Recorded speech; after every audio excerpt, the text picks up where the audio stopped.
Magandang araw mga kabarya. Meron lang akong nais i-share sa inyong barya na ating pong tatalakayin sa araw na ito. Pero bago ko umpisa ng pagtalakay, nais ko sanang hingin sa inyo ang isang subscribe, isang like, comment, at share. Barya po na BSP 1 piso year 2015, yan po ang aking tatalakayin po sa inyong lahat. At panoorin po ninyo. Ito po yung PSP year 2015. Ayan po. Makikita po ninyong likod nito. Ito po yung sa likod. Yan. Napakalaki po ng cogwheel niya kaysa karaniwang 2015. Yan po, malaking cogwheel. Yan. Ito po yung tinatawag na large cogwheel. So, mayroon ako po dito na dalawang 2015. Ayan po.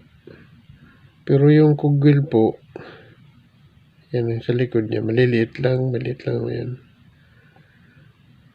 Kaysa ito po na malaki yung cogwheel din.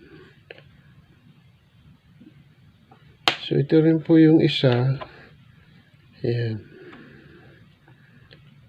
Maliit lang din po yung cogwheel. Ayan.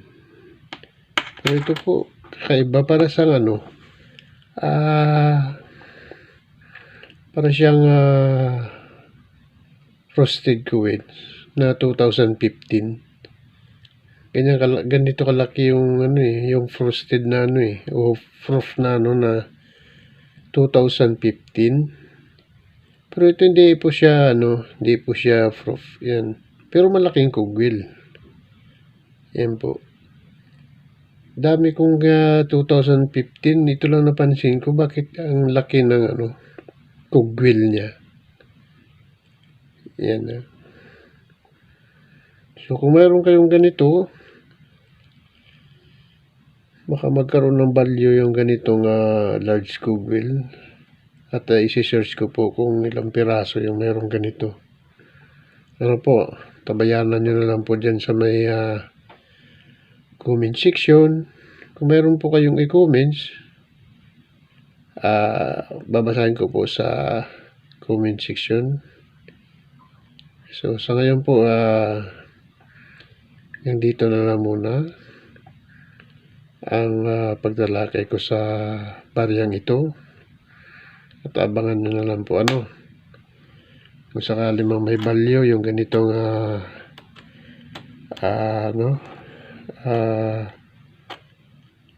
coins, malalaman nyo po sa comment section.